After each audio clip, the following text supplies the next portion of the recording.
ஓம் சக்தி, ஓம் ஆதிபரா சக்தி, ஓம் சக்தியே, மறுவூர் அரசியே. நல்லதே நினைப்போம், நல்லது மட்டுமே நினைப்போம். சக்தி வாக்கு பிள்ளைகளுக்கு இந்த ஆதி சக்தியின் ஆசீர்வாதம் என்றுமே முழுமையாக கிடைக்கும். பிள்ளையே, தினமும் உன்னை ஒருவர் பின்தொடர்ந்து வந்து கொண்டிருக்கிறார். இதை நீ அறியவில்லை. ஆனால் உன் அம்மா நான் அதை கண்டு கொண்டேன். எப்பொழுதும் உன் பின்னால் ஒருவர் நடந்து கொண்டு வருவதை உன் அம்மா நான் கண்டு கொண்ட பிறகுதான் அவர் யார் என்பதையும் அவரால் உனக்கு எத்தனை ஆபத்து இருக்கிறது என்பதையும் தெரிவிப்பதற்காக இப்பொழுது வந்திருக்கின்றேன். என் தங்கமே, நீ எல்லாவற்றையும் கேட்பதற்கு முன்பாக ஒரு விஷயத்தை மட்டும் தெளிவாக புரிந்துகொள். உன் பின்னால் வருவது யாராக இருந்தாலும் அவரிடம் இருந்து இந்த தாயானவள் உன்னை காத்து நிற்பாள் என்பதை மட்டும் நீ மறந்து விடாதே. என் பிள்ளையே, அவர்களின் உருவத்தை நான் கண்ட பிறகுதான் அவர் யார் என்பதை நான் தெரிந்து கொண்டேன்.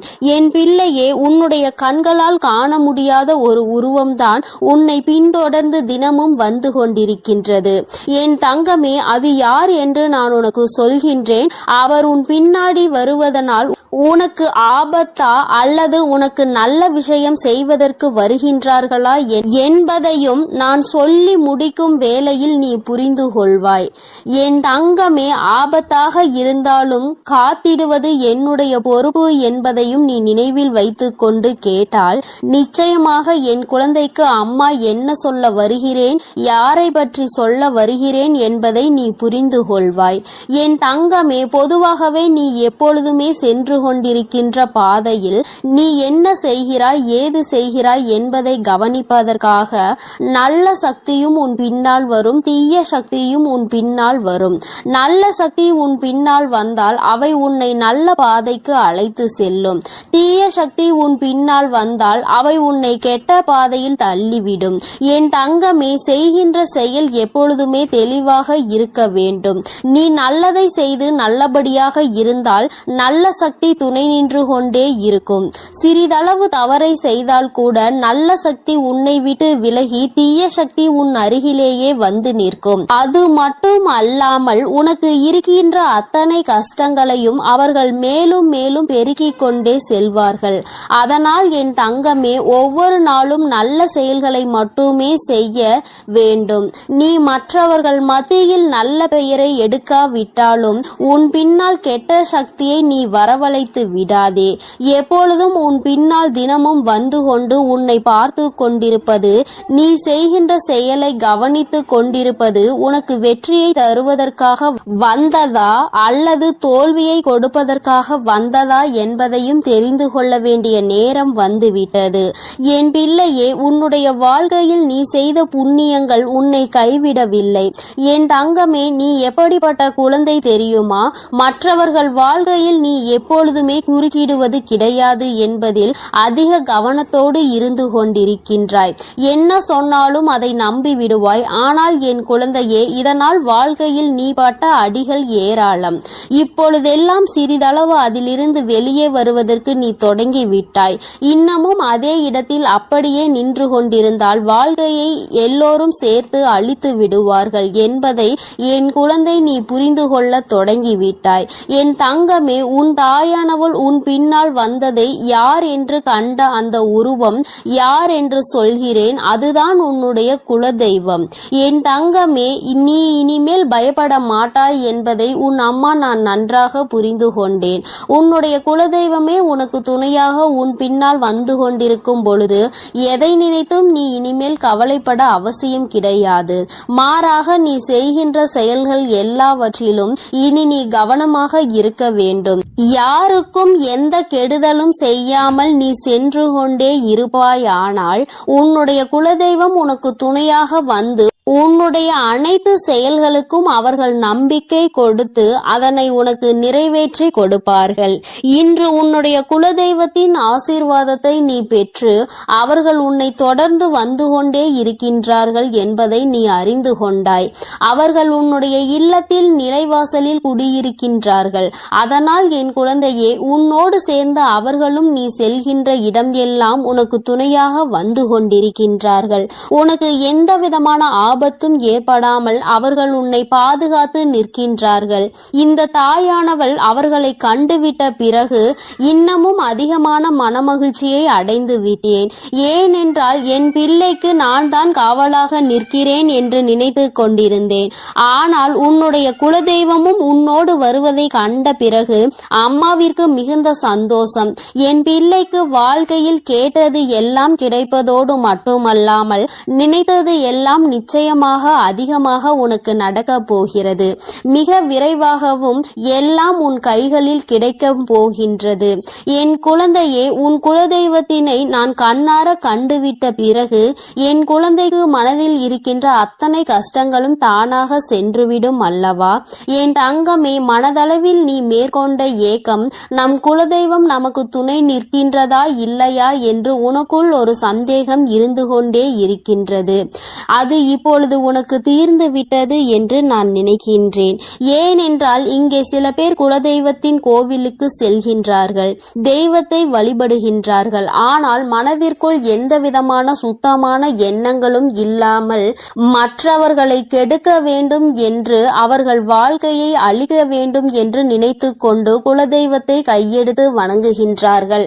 அப்படி வணங்குகின்றவர்களுக்கு வாழ்க்கையில் ஒரு நாளும் குலதெய்வம் துணை நிற்க மாட்டார்கள். அவர்கள் நினைத்து கொண்டிருப்பார்கள், நாம் தெய்வத்தை நல்லபடியாக வணங்குகின்றோம், தெய்வத்திற்கு வாரி வாரி வழங்குகின்றோம், அன்னதானம் செய்கின்றோம், தெய்வம் நிச்சயமாக நல்லதை தான் நமக்கு செய்து கொடுப்பார்கள் என்று. ஆனால் இவர்கள் பின்னால் எல்லாம் உன் குலதெய்வம் ஒரு நாளும் செல்வது கிடையாது. அதை உன் தாயானவள் நான் கண்டதும் கிடையாது. ஆனால் என் பிள்ளை, நீ தெய்வத்தை மிகவும் குறைவாகவே வழிபட்டாலும் தெய்வத்தின் மீது வைத்திருக்கின்ற பயம் உனக்கு நிறைய இருக்கின்றது. எந்த தவறுகளையும் செய்துவிடக் கூடாது, நம்முடைய குலதெய்வத்தின் மனம் நோகும்படி நாம் நடந்துவிடக் கூடாது என்று என் பிள்ளை மனதளவில் அதிகமாக நினைக்கின்றாய். அப்படி நினைக்கின்ற உனக்கு நிச்சயமாக உன் குலதெய்வம் உன் பின்னால் வரும் என்பதில் எந்த ஒரு சந்தேகமும் தேவை கிடையாது. நீ ஆசைப்பட்டது எல்லாமே உன் வாழ்க்கையில் நிச்சயமாக நடக்கும். அவர்களே அதை நடத்தி கொடுப்பார்கள். அவர்களோடு சேர்ந்து உன் வராகி அம்மா நானும் உனக்கு அதற்கான உதவிகளை செய்து கொண்டே இருப்பேன். உனக்கு எந்த விதமான கவலையும் இனி தேவை கிடையாது. இன்று இரவு என் பிள்ளைக்கு நிச்சயமாக நல்லபடியான உறக்கம் வரும் என்பதை இங்கு நான் அறிந்து கொண்டேன். ஏனென்றால் உனக்கு காவலாகவும் உனக்கு துணையாகவும் உன்னுடைய குலதெய்வம் இருக்கும் பொழுது உனக்கு என்ன கஷ்டம் வந்துவிட போகிறது? உனக்கு வருகின்ற கஷ்டங்களில் இருந்து உன்னை மீட்டெடுக்கவும், உன்னுடைய துன்பங்களில் இருந்து உன்னை துடைத்து வெளியே எடுக்கவும் உன்னுடைய குலதெய்வம் உனக்கு துணையாக நிற்கிறது என்றால் வேறு என்ன உனக்கு வேண்டும்? என் தங்கமே, இங்கு எல்லோரும் தெய்வத்தை நாடி வருகின்றார்கள். ஆனால் யாருக்கும் தெய்வத்தின் மீது பயம் கிடையாது. பயம் என்ற ஒன்று நிச்சயமாக இருக்க வேண்டும். நாம் செய்கின்ற தவறை யாரும் பார்க்கவில்லை என்று நினைத்து ஒருபோதும் செய்யக்கூடாது. நாம் செய்கின்ற ஒவ்வொரு செயலையும், நாம் செய்கின்ற ஒவ்வொரு பாவத்தையும் நம் தெய்வம் பார்த்து கொண்டே இருக்கும். அதற்கான தண்டனையை நம் தெய்வம் நமக்கு சூழ்நிலைக்கு ஏற்றவாறு கொடுத்துவிடும் என்று எப்பொழுதும் உனக்குள் பயம் இருந்து கொண்டே இருக்க வேண்டும். என் குழந்தையே, அப்பொழுதுதான் உன்னுடைய செயல்களில் எப்பொழுதும் நேர்மையும் உண்மையும் இருந்து கொண்டே இருக்கும். என் தங்கமே, உன் குலதெய்வத்தினுடைய ஆசீர்வாதங்கள் எப்பொழுதும் உனக்கு துணையாக இருக்கும். உன் குலதெய்வம் உனக்கு எந்த ஒரு சூழ்நிலை வந்தாலும், அது எதுவாக இருந்தாலும் அவர்கள் உன்னோடு இருக்கிறார்கள் என்பதை மட்டும் நீ ஒரு நாளும் மறந்து விடாதே. நீ செய்த புண்ணியத்தால் தான் தெய்வம் உன் பின்னால் வந்து கொண்டிருக்கிறது. நீ மேலும் இது போல தவறுகளை ஏதேனும் செய்ய நினைத்தால் அவர்கள் உன்னை விட்டு சென்று விடுவார்கள். என் தங்கமே, அதனால் எப்பொழுதும் அவர்களின் மனது சங்கடப்படாத அளவிற்கு நீ நடந்து கொள்ள வேண்டும். என் தங்கமே, உன்னுடைய குலதெய்வம் எப்பொழுதும் உன்னை கைவிடாமல் உன்னை புரிந்து கொண்டு அவர்கள் உன்னோடு இருக்கின்றார்கள். அவர்கள் உன்னை பயமுறுத்துவதற்காக வரவில்லை. மாறாக என் குழந்தைக்கு நடந்து கொண்டிருக்கின்ற நல்ல விஷயத்தை அவர்கள் செய்து கொடுப்பதற்காகவே வந்து கொண்டிருக்கின்றார்கள். நீ அதனை புரிந்து கொண்டு மிகவும் கவனமாக இருக்க வேண்டும் என்பதற்காக தான் இப்பொழுது உன் உன் தாயானவள் உனக்கு இதை எல்லாவற்றையும் சொல்லிக் கொண்டு இருக்கின்றேன். வாழ்க்கையில் நீ எந்த அளவிற்கு தெளிவாக செல்கின்றாயோ அந்த அளவிற்கு உன்னுடைய வாழ்க்கையில் எல்லா விஷயங்களையும் உன்னுடைய தெய்வம் மூலமாக உனக்கு நிச்சயமாக கிடைக்கும் என்பதை நீ மறந்து விடாதே. உனக்கு இனி நீ தொடங்க போகும் எல்லாமே உனக்கு வெற்றியாகவே முடியும். எந்த தோல்வியும் உன்னை நெருங்காது. எந்த கஷ்டங்களும் உன் அருகில் வர பயப்படும் என்பதை நீ தானாகவே புரிந்து கொள்வாய்.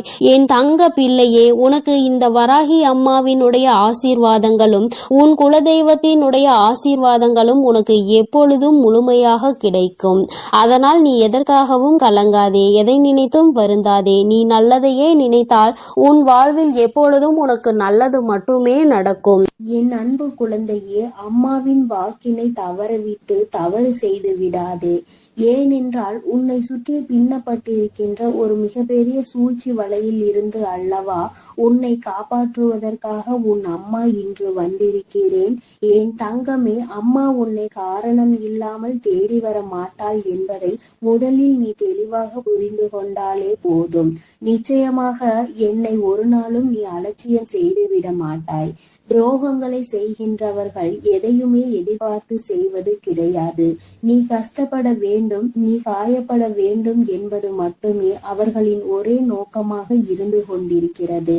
என் தங்கமே, நிச்சயமாக அவர்களின் எண்ணங்கள் ஈடேற வேண்டுமானால் அதற்கு நீ மட்டுமே காரணமாக இருக்க போகிறாய். அது எப்படி ஒருவர் நம்மை காயப்படுத்த வேண்டும் என்று நினைத்தால் அதற்கு நாமே காரணமாக இருக்க முடியும் என்று என் பிள்ளை நீ நினைக்கிறாய் அல்லவா? என் தங்கமே, நிச்சயமாக அதற்கு ஒரு விஷயம் இருக்கிறது. அது என்னவென்று நான் சொல்கிறேன், அதை நீ புரிந்து கொள்ள வேண்டும். என் குழந்தையை காயப்படுத்த வேண்டும் என்று அவர்கள் நினைத்தால் நீ காயப்பட்டு விடுவாயா? அவர்கள் செய்கின்ற விஷயங்கள் எல்லாவற்றையும் நீ எப்பொழுதும் உன்னுடைய மனதிற்கு எடுத்து செல்கிறாயோ அப்பொழுதுதான் கஷ்டம் உன்னை துரத்தி கொண்டு வரும் என்பதை நீ புரிந்து கொள். என் தங்கமே, வாழ்க்கை நீ என்னதான் நினைத்தாலும் அது வேறு திசையில்தான் உன்னை இழுத்து கொண்டு செல்கின்றது அல்லவா? துரோகங்களை செய்கிறவர்கள் உன்னை சுற்றி எப்பொழுதுமே அவர்கள் உன்னை எப்பொழுதுமே கண்காணித்து கொண்டே இருப்பது போன்ற ஒரு உணர்வை உனக்குள் ஏற்படுத்தி கொண்டுதான் இருக்கின்றார்கள். அவர்கள் நினைக்கலாம், நான் இவர்களை பார்த்தாலே இவர்கள் நம்மை பார்த்து பயந்து ஓடிவிடுவார்கள் என்று. ஆனால் நீ என்னுடைய பிள்ளை அல்லவா, இந்த வராகியினுடைய குழந்தை அல்லவா? நிச்சயமாக யாரை பார்த்தும் நீ ஒரு நாளும் பயம் கொள்ள மாட்டாய் என்பது நான் நன்கு அறிந்த விஷயம்தான். ஆனால் என் பிள்ளைக்கு மனதில் இருக்கின்ற பயத்தையும் நான் போக்கி தர வேண்டும் அல்லவா? அதனால்தான் இன்று உன் வராகி அம்மா உன்னை தேடி வந்திருக்கிறேன். என் குழந்தையே, வாழ்க்கை உனக்கு இப்பொழுது காட்டி இருக்கின்ற பயம் எப்படிப்பட்ட பயம் தெரியுமா? சூழ்ச்சி என்கின்ற வலைக்கு சிக்கி விடுவோமா என்கின்ற பயம்தான். நாம் எப்பொழுதுமே நல்லதை தானே செய்து கொண்டிருக்கிறோம். நமக்கு மட்டும் ஏன் வாழ்க்கையில் எப்பொழுதும் இது போன்ற பிரச்சனைகள் வந்து கொண்டே இருக்கிறது என்று என் பிள்ளை நீ நினைக்கலாம். நிச்சயமாக உன்னுடைய அந்த நினைப்பினை அம்மா பொய்யாக்க விரும்பவில்லை. ஏனென்றால் பிரச்சனைகள் உனக்கு வருவது நிஜம்தானே. சுற்றி இருக்கின்ற மனிதர்கள் எல்லாம் மனதில் எப்பொழுதுமே கெட்ட எண்ணங்களை வைத்து கொண்டுதானே உன்னோடு பேசிக் கொண்டிருக்கிறார்கள். அவர்கள் எண்ணங்களில் எப்பொழுதுமே சுத்தம் இல்லை. ஏனென்றால் அவர்கள் தன்னைத்தானே பெரிதாக நினைத்து கொண்டு உன்னை எதுவோ வாழ்க்கையில் எதுவும் தெரியாதது போல நினைத்து கொண்டு உனக்கு தீமைகளை செய்து கொண்டிருக்கிறார்கள். என் குழந்தையே, என்னதான் அவர்கள் உனக்கு செய்ய நினைத்தாலுமே இந்த வராகி அம்மா ஒரு நாளும் அதற்கு அனுமதி கொடுக்க மாட்டாள் என்பதை நீ புரிந்து கொள்ள வேண்டும். என் தங்கமே, நீ நினைத்தாலும் நினைக்காவிட்டாலும் நான் உன்னுடைய வாழ்க்கைக்குள் இருக்கிறேன் என்பதை ஒரு நாளும் மறந்து விடாதே. வராகி அத்தனை சாதாரணமானவள் எல்லாம் கிடையாது. உன்னை காப்பாற்றுவதற்கு எந்த நேரத்தில் நீ என்னை அழைத்தாலும் நான் ஓடோடி வரதான் செய்வேன். ஒரு நாளும் என் பிள்ளையை நான் தவிக்க விட்டு விட மாட்டேன் இன்று உனக்கு சோதனையை கொடுக்க வேண்டும் என்று நினைப்பவர்கள் நிச்சயமாக இந்த வராகியிடம் இருந்து ஒரு நாள் நல்லதொரு தண்டனையை பெறுவார்கள். அதை பெறுவதற்கான தகுதியை அவர்கள் வளர்த்து கொண்டிருக்கிறார்கள் என்பதை முதலில் நீ புரிந்து கொள். யார் வேண்டுமானாலும் உன்னிடத்தில் இருந்து தப்பித்து விடலாம். ஆனால் இந்த தாயானவள் என்னிடத்தில் இருந்து ஒருபோதும் அவர்கள் தப்பிக்க முடியாது என்பதை முதலில் நீ உணர்ந்து கொள். சூழ்ச்சிகள் 1000 உன்னை சுற்றி நடக்கலாம். என் தங்கமே, எப்பொழுதெல்லாம் உன் மனதிற்குள் கலக்கம் ஏற்படுகிறதோ அப்பொழுதெல்லாம் நீ ஒன்றை மட்டும் செய்துவிடு, குலதெய்வத்தை வணங்கு. என் தங்கமே, உன்னுடைய இல்லத்தில் இருக்கின்ற குலதெய்வத்திற்கு ஒரு மஞ்சள் துணியில் 1 ரூபாயோ அல்லது 11 ரூபாயோ உன்னால் முடிந்த காணிக்கையை, உன்னால் எத்தனை ரூபாயை முடிந்து வைக்க முடியுமோ அதை முடிந்து உன்னுடைய குலதெய்வத்தை மனதார வழிபட்டு அவர்களை நினைத்து கொண்டு உன்னுடைய பூஜை அறையில் வைத்து விடு. என் தங்கமே, நீ அப்படி வைக்கும் பொழுது உன்னுடைய மனதிற்குள் மிகப்பெரிய தெளிவு கிடைக்கும். உன்னுடைய குலதெய்வம் உன்னை சுற்றி எப்பொழுதும் இருப்பது போன்ற ஒரு உணர்வு உனக்கு தோன்றிக் கொண்டே இருக்கும். யாரோ உனக்கு எப்பொழுதும் ஏதோ ஒரு உதவியை செய்து கொண்டிருப்பது போல தோன்றும். சிறு சிறு ஆபத்துகள் ஏற்படும் பொழுது எல்லாம் நூலிலையில் என் குழந்தை நீ தப்பிப்பாய், அதையெல்லாம் உன்னுடைய குலதெய்வம் தான் உன்னோடு இருந்து உனக்கு செயல்படுத்தி கொடுப்பார்கள் என்பதை நீ புரிந்து கொள்வாய். இன்று உன்னுடைய குலதெய்வ கோயிலுக்கு செல்கின்ற வாய்ப்பு கிடைக்கிறதோ அன்று இந்த மஞ்சள் துணியில் முடிந்து வைத்திருக்கின்ற பணத்தினை ஒன்று நீ உண்டியலில் போட வேண்டும். அப்படி இல்லை என்றால் குலதெய்வ கோயிலுக்கு செல்லும் பொழுது மங்களகரமான பொருட்களை அதில் நீ வாங்கி செல்ல வேண்டும். என் தங்கமே, பொதுவாக குலதெய்வ கோயிலுக்கு செல்லும் பொழுது நீ எடுத்து செல்கின்ற எந்த ஒரு பொருளாக இருந்தாலும் நீ ஏற்கனவே வாங்கி உன்னுடைய இல்லத்தில் வைத்துதான் எடுத்து செல்ல வேண்டும். அங்கு சென்று கொண்டு அங்கிருக்கின்ற கடைகளில் அந்த நேரத்தில் வாங்கி கொண்டு உன்னுடைய குலதெய்வத்தின் கோவிலில் வைக்க கூடாது. என் தங்கமே, வெள்ளம் எப்பொழுதும் உன் குலதெய்வத்திற்கு வாங்கி கொடு. என் செல்ல குழந்தையே, உன் குலதெய்வ கோயிலுக்கு செல்லும் பொழுது அதை நீ தானமாக கொடுத்தால் உன்னுடைய வாழ்க்கை எப்பொழுதும் இனிமையாக இருக்கும். உன் வாழ்க்கையில் இருக்கின்ற கஷ்டங்கள் எல்லாமே உன்னுடைய குலதெய்வங்கள் உடனடியாக போக்கி கொடுப்பார்கள் என்பதில் எந்த விதமான மாற்று கருத்துமே கிடையாது. என் தங்கமே, இப்பொழுது அம்மா சொன்னதற்கு காரணம் என்ன தெரியுமா? இந்த வராகி சொன்னதற்கான காரணம், என் தங்கமே, உன்னோடு உன்னுடைய குலதெய்வம் துணையாக நின்றுவிட்டால் உன்னுடைய குலத்தில் இருந்து கொண்டே உனக்கு துரோகங்களை செய்கிறவர்கள் உன்னை விட்டு ஓடி செல்வார்கள். ஒருபோதும் உன் அருகில் நெருங்க மாட்டார்கள். உன்னை பார்த்தாலே அவர்களுக்கு பயம் வந்துவிடும். நம்முடைய குலதெய்வம் நம்முடைய தீய எண்ணங்களை புரிந்து கொண்டு நமக்கு தண்டனைகளை கொடுத்து விடுவார்களோ என்று அவர்கள் மனம் வேதனை அடையத்தான் போகிறார்கள். குலதெய்வங்கள் எப்பொழுதுமே உனக்கு துணை இருந்தால் யாருடைய சூழ்ச்சியிலும் நீ ஒரு நாளும் வீழ்ந்து விட மாட்டாய். கஷ்டங்கள் உனக்கு வரலாம். அவர்கள் செய்கின்ற விஷயங்களால் உனக்கு மன போராட்டங்கள் பல நடக்கலாம்.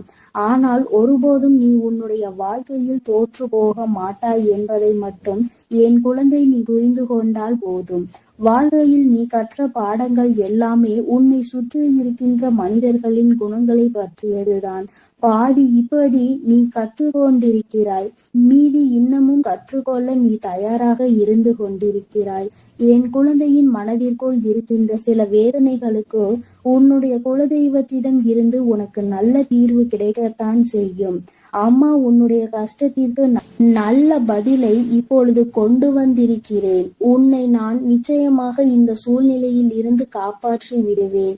என்னோடு உன்னுடைய குலதெய்வமும் உனக்கு துணையாக நின்று கொண்டிருக்கிறார்கள் என்னும் பொழுது நிச்சயமாக உன்னுடைய மனதிற்குள் மிகப்பெரிய தெளிவு பிறந்திருக்கும் அல்லவா? யாராலும் உன்னை எதுவும் செய்துவிட முடியாது என்ற எண்ணம் உனக்குள் வந்திருக்கும் அல்லவா? என் தங்கமே, இந்த எண்ணங்களை தான் அம்மா எப்பொழுதும் நாளும் உன்னிடத்தில் இருந்து எதிர்பார்த்து கொண்டிருக்கிறேன். என் குழந்தையே, எப்பேற்பட்ட சூழ்நிலையிலும் மனம் துவண்டு விடக்கூடாது. சூழ்ச்சிகளை செய்வதற்காக தானே உறவினர்கள் என்றும் இருக்கிறார்கள். சூழ்ச்சிகளை உனக்கு எப்பொழுது கொடுக்க வேண்டும் என்று தானே அவர்கள் காத்து கொண்டிருக்கிறார்கள். அப்படி இருக்கும் பொழுது நீ அவர்களை நினைத்து வேதனைப்படாமல் தெய்வங்களை உன்னுடைய கைக்குள் நீ போட்டு வைத்துக்கொள். ஏனென்றால் நீ தெய்வத்தின் மீது நம்பிக்கை வைத்து உண்மையான அன்பு வைத்து அவர்களின் பாதமே கதி என்று சரணடைந்து கிடைப்பாயானால் அவர்கள் உன்னை விட்டு வேறு எங்கும் செல்ல மாட்டார்கள் என்பதை என் குழந்தை நீ புரிந்து கொண்டால் போதும். எப்பொழுதுமே குலதெய்வத்தினுடைய புகைப்படம் இருந்தால் உன் இல்லத்தில் வைத்து நீ தினமும் பூஜித்து வரலாம். அடிக்கடி செல்ல முடியாதவர்கள், குலதெய்வ கோயிலில் தூரமாக இருப்பவர்கள் இது போன்று செய்து கொள்ளலாம். அருகில் இருப்பவர்கள் நினைத்த நேரத்தில் உன்னுடைய மனதிற்கு எப்பொழுதெல்லாம் ஏதோ ஒரு வேதனை வந்தது போல தோன்றுகிறதோ அந்த நேரத்தில் எல்லாம் நீ அதனை செய்து உன்னுடைய வாழ்க்கையில் நல்ல பலன்களை அடையலாம். அவர்களை வணங்க வேண்டும் என்று நினைத்தால் அவர்கள் உன்னை ஆசீர்வதிக்க வந்து விடுவார்கள். உன்னுடைய இல்லத்தில் நிலைவாசலுக்கு நீ பூஜைகளை செய்யும் பொழுது தீப தூப ஆராதனைகளை நிச்சயமாக காட்டு. ஏனென்றால் அவர்கள் தங்கி இருக்கின்ற இடம் அல்லவா அது. நிச்சயமாக அவை உனக்கு வாழ்க்கையில் நல்லதை செய்து கொடுக்க அங்கே காத்து கொண்டிருக்கிறார்கள் என்பதை மட்டும் நீ ஒரு நாளும் மறந்து விடாதே. என் அன்பு குழந்தையே, இந்த வராகி அம்மாவினுடைய ஆசீர்வாதங்களும் உன்னுடைய குலதெய்வ ஆசீர்வாதங்களும் எப்பொழுதும் உனக்கு முழுமையாக கிடைக்கும். அதனால் நீ எதை நினைத்தும் கலங்காதே, எதை நினைத்தும் வருந்தாதே. நீ நல்லதையே நினை. உன் வாழ்வில் எப்பொழுதும் உனக்கு நல்லது மட்டுமே நடக்கும். என் அன்பு பிள்ளையே, அங்கே உன்னை பழி சொல்ல 1000 பேர் இருந்தாலும் வழி சொல்வதற்கு யாரும் இல்லை. அம்மா, யார் நல்லவர்கள் யார் பொய்யானவர்கள் என்பதை அறியாமல் நான் குழம்பிக் கொண்டிருக்கின்றேன் தாயே என்று என் பிள்ளை நீ வருத்தப்பட்டு கொண்டிருக்கின்றாய். என் தங்கமே, இதை கண்டறிவது கொஞ்சம் கடினம்தான். ஏதாவது ஒரு அனுபவம் யார் மூலம் வரும் வரை நம்மால் அதனை கண்டுபிடிக்க முடிவதில்லை. என் பிள்ளையே, உன்னுடைய முகத்திற்கு நேராக பேசுபவரை நீ உன் அருகில் எப்பொழுதும் வைத்துக்கொள். அவருடைய நட்பை நீ நிச்சயமாக ஒருபோதும் கைவிட்டு விடக்கூடாது. ஏனென்றால் முகத்துக்கு நேராக பேசுபவர்கள் மனதில் எந்த ஒரு ஒளிவு மறைவும் இருக்காது. அவர்கள் உன்னிடம் எந்த ஒரு பொய்யும் பேச மாட்டார்கள். வெளிப்படையாகவும் உண்மையாகவும் உன்னோடு இருப்பார்கள். இது போன்ற குணமுடையவர்களின் நட்பை என் குழந்தை நீ ஒருபோதும் கைவிட்டு விடாதே. நன்றாக அவர்களை பற்றிக்கொள். உன்னுடைய முதுகுக்கு பின்னால் நின்று உன்னை பற்றி பேசுபவர்களை நீ நிமிர்ந்து கூட பார்க்க கூடாது. அவர்கள் கோழைகள், உன் முன்னால் நின்று பேசுவதற்கு தகுதியற்றவர்கள். இது போன்ற குணமுடையவர்கள் என் பிள்ளையே, உன் பக்கத்தில் கூட நீ அவர்களை சேர்த்து கொள்ள கூடாது. என் தங்கமே, உன் வராகி அம்மா உனக்கு பொய்யானவர்களையும் உண்மையானவர்களையும் காட்ட வேண்டும் என்ற அவசியம் இல்லை. உன் வாழ்க்கையில் நடக்கும் அனுபவங்களை வைத்தே நீ கண்டுகொள்வாய். அவர்கள்தான் நல்லவர்கள், அவர்கள்தான் கெட்டவர்கள் என்பதை நீ உணர்ந்து கொள்வாய். என் தங்கமே, நீ 1000 நல்ல செயல்களை செய்தாலும் உன்னை பாராட்டுவதற்காக அங்கே ஒருத்தரும் ஓடிவர மாட்டார்கள். ஆனால் நீ செய்கின்ற செயலில் பொறாமை தன்மை அவர்களுக்கு அதிகமாக இருக்கும். என் தங்கமே, உன்னை பாராட்டி விட்டால் நீ நல்ல சந்தோஷமாக மாறிவிடுவாய் என்று அவர்கள் உன்னை பாராட்ட மாட்டார்கள். ஆனால் ஏதாவது ஒரு சிறிய தவறினை அங்கே செய்து பார், கூட்டமே உன் முன்னால் வந்து ஓடோடி வந்து நிற்கும். உன்னை குறை சொல்வதற்கு, நீ ஏன் இதை செய்தாய், எதற்கு இதை செய்தாய், எப்படி இதை செய்தாய், நீ இதை இப்படியெல்லாம் செய்திருக்கலாமா என்றெல்லாம் உன்னை பல கேள்விகள் கேட்பதற்கு அங்கே உன்னை குறை சொல்ல ஒரு கூட்டமே ஓடி வரும். என் தங்கமே, அத்தனை பேரும் அங்கே ஒன்று கூடி விழுவார்கள். என் தங்கமே, உன்னுடைய முயற்சியில் நீ 1000 முறை விழுந்தாலும் வேடிக்கை பார்த்து கொண்டு அங்கே நிற்பவர்கள் நிற்கட்டும். நீ உன் முயற்சியை மட்டும் கைவிட்டு விடாதே. என் தங்கமே, இப்படிப்பட்ட மனிதர்கள் எல்லாம் உன்னை நிச்சயமாக ஒரு நாள் தேடி வருவார்கள்.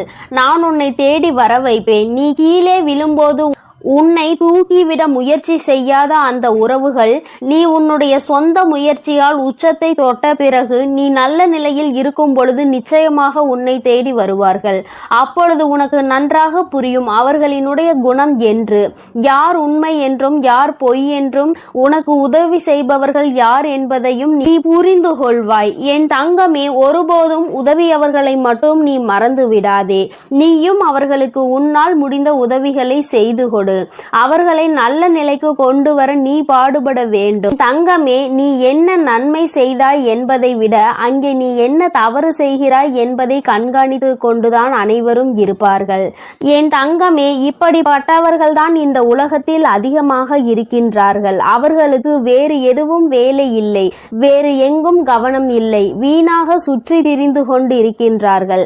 அவர்களிடம் சிக்கிக் கொள்ளாதே, அவர்களின் வாய்க்கு நீ விருந்து கொடுக்காதே. நீ உன்னுடைய காரியங்களை மட்டுமே செய்து கொண்டு அதில் மட்டுமே கவனமாக இரு. தவறு என்பது எல்லா மனிதனுக்கும் இயல்புதான். தவறே செய்யாத மனிதன் யாரும் கிடையாது. நீ தவறு செய்தாலும் அதை திருத்திக் கொள்ளக்கூடிய நல்ல குழந்தை. என் தங்கமே, தவறு மீண்டும் நடக்காமல் தான் நீ பார்த்து கொள்ள வேண்டுமே தவிர ஒரு தவறை செய்துவிட்டோம் என்பதற்காக அதை நினைத்து நீ அங்கேயே வருந்தி கொண்டு இருக்கக்கூடாது. மீண்டும் இந்த தவறை நாம் செய்யக்கூடாது என்பதில் மட்டும் நீ கவனமாக அங்கே இருக்க வேண்டும். யார் உன்னை பற்றி என்ன சொன்னாலும் சொல்லிவிட்டு போகட்டும். என் தங்கமே, நீ அதை நின்று கூட கவனிக்க நேரம் இல்லாமல் இங்கே ஓடி ஓடி உழைத்து கொண்டிருக்கின்றாய். ஓய்வில்லாமல் நீ ஓடி உன்னுடைய வேலையை செய்து கொண்டிருக்கின்றாய். நீ இப்போது இருப்பது போல அதை மட்டும்தான் தொடர்ந்து செய்ய வேண்டும். உன்னுடைய வாழ்வில் முன்னேற்றம் என்பது நிச்சயமாக கிடைத்தே தீரும். என் தங்கமே, உனக்கு அழுகின்ற நிலை என்று ஒன்று வந்தால் உன் வராகி ஆகிய உன் அம்மாவிடம் மட்டும்தான் நீ சொல்லி அழ வேண்டும் தவிர வேறு யாரிடமும் நீ எதை பற்றியும் சொல்லி பகிர்ந்து கொள்ள கூடாது. ஏனென்றால் உன்னிடம் நன்றாக பேசிவிட்டு உனக்கு ஆறுதல் கூறுவது போல கூறிவிட்டு உனக்கு பின்னால் சென்று வேறொருவரிடம் இவனுக்கு இப்படி நடந்து விட்டது பார்த்தாயா என்று சொல்லி சிரிக்கின்ற உலகம் அல்லவா இது? இப்போது இருக்கின்ற மனிதர்கள் மாறிவிட்டார்கள் என் தங்கமே. அந்த நிலைக்கு நீ இடம் கொடுக்காதே. உன்னுடைய கஷ்டங்கள் எதுவாயினும் நீ இந்த தாயிடம் மட்டுமே பகிர்ந்து கொள்ள வேண்டும். உனக்கான தீர்வினை உன் தாய் நான் நிச்சயமாக தருவேன். அவமானத்தை தேடி தருகின்ற மனிதனை எப்போதும் நீ தேடி செல்லாதே. எத்தனை முறைதான் என் குழந்தை நீ மற்றவர்களால் ஏமாற்றப்பட்டாலும் ஒருபோதும் அவர்கள் செய்வது போல மற்றவர்களை ஏமாற்றுகின்ற எண்ணத்தை நீ கற்றுக்கொள்ள கூடாது. அடுத்தவரை ஏமாற்றி அதன் மூலமாக கிடைக்கின்ற எதுவும் உனக்கு நிலைக்காது என்பதை நீ மறந்து விடாதே. அவரவர் செய்கின்ற பலனை அவரவர்களே நிச்சயமாக அனுபவிப்பார்கள். நேர்மைக்கு என்றுமே மரணம் இல்லை என்பது உனக்கு நன்றாக தெரிந்த விஷயம். கவலையை விட்டுவிடு என் தங்கமே. நீ எந்த அளவிற்கு வாழ்க்கையில் மிக உயர்ந்த இடத்தை அடைய வேண்டும் என்று நினைக்கின்றாய் அந்த அளவிற்கு மற்றவர்கள் உன்னை தேவையற்ற பேச்சுக்களை உன்மேல் தூவி விடுவார்கள். பல கஷ்டங்களை கடக்க வேண்டி இருக்கும் என்பதை நீ மறந்து விடாதே. நீ தொட நினைக்கும் உயரம் அவ்வளவு பெரியது என்பதை மறந்து விடாதே. எல்லாவற்றையும் கடந்துதான் நீ அந்த உச்சத்தை தொட முடியும். நீ அதனால் எதையும் கண்டுகொள்ளாமல் தொடர்ந்து நீ முன்னேறி சென்று கொண்டே இரு. இங்கே எத்தனை தடைகள் வந்தாலும் அங்கே நீ நின்று விடாதே. தொடர்ந்து முன்னேறு. உன் தாயானவள் உனக்கு நல்ல வழியினை நிச்சயமாக காட்டுகிறேன். யார் உனக்கு எத்தனை துரோகம் செய்தாலும் அத்தனையையும் முறியடித்து உனக்கு நல்ல பாதையை உன் தாயானவள் நான் நிச்சயமாக காட்டி தருவேன். உனக்கு அவசர செய்தி என்று உன் வராகி அம்மா நான் சொல்லியது இதை பற்றிதான். யாரிடமும் உன்னுடைய கஷ்டங்களை பகிர்ந்து கொள்ளாதே என்பதுதான். அடுத்தவர்கள் சிரிக்கும் நிலை நம்மை பார்த்து அவர்கள் சந்தோஷப்படுவார்கள். என் தங்கமே, அத்தகைய சந்தோஷத்தை நீ அவர்களுக்கு கொடுக்க வேண்டாம். அவர்கள் வீட்டில் இதைவிட பெரிய பெரிய பிரச்சனைகள் எல்லாம் இருந்து கொண்டிருக்கிறது. அவர்கள் உன்னிடம் வந்து அதனை பகிர்ந்து கொள்கிறார்களா என்று முதலில் நீ யோசித்து பார். அதனை அவர்கள் கவனமாக பாதுகாப்பாக வைத்திருப்பார்கள். யாரிடமும் சொல்லிவிடக் கூடாது என்று. ஏனென்றால் அவர்களுக்கு தானே அது நன்றாக தெரியும். ஒரு கஷ்டத்தை மற்றவர்களிடம் பகிர்ந்து கொண்டால் நாம் எப்படி மற்றவர்களை கேலி கிண்டல் செய்கின்றோமோ அப்படிதான் அவர்கள் நம்மையும் செய்வார்கள் என்று உணர்ந்த பிறகுதான் அவர்கள் அவர்களினுடைய இல்லத்தினுடைய நிகழ்வுகளை எல்லாம் பாதுகாப்பாக வைத்திருக்கின்றார்கள். என் தங்கமே, நீ அறியா பிள்ளையாக அதனை அவர்களிடம் பகிர்ந்து கொள்கின்றாய். இனி நீ இது போன்ற தவறை நிச்சயமாக செய்யாதே. உன் இல்லத்தில் இருக்கும் பிரச்சனைகள் இன்று பிரச்சனைகளாக இருக்கும், நாளை நிச்சயமாக அது சரியாகிவிடும். அதற்கு முன்னால் அதை உலகம் அறியும்படி நீ செய்து விடாதே. என் தங்கமே, உன்னோடு இந்த வராகி அம்மா பேசுகின்ற வார்த்தைகளுக்கான அர்த்தம் எல்லாம் உனக்கு புரியும் என்று நான் நம்புகின்றேன். என் தங்கமே, இந்த தாயானவளினுடைய ஆசீர்வாதங்கள் உனக்கு எப்பொழுதும் முழுமையாக இருந்து கொண்டே இருக்கிறது. அதனால் நீ எதை பற்றியும் யோசிக்காதே, யாரை பற்றியும் கவலைப்படாதே. நீ எப்பொழுதும் நிம்மதியாக இருக்க வேண்டும் என்றுதான் உன் தாயானவள் உன்னை பாதுகாத்து வழிநடத்தி கொண்டிருக்கின்றேன். அதனால் நீ எதற்காகவும் கலங்காதே, எதை நினைத்தும் வருந்தாதே. நீ நல்லதையே. என் அன்பு குழந்தைக்கு இந்த ஆதிபரா சக்தியின் அன்பும் ஆசீர்வாதமும் முழுவதுமாக கிடைக்கும். ஓம் சக்தி. ஓம் ஆதிபரா சக்தி.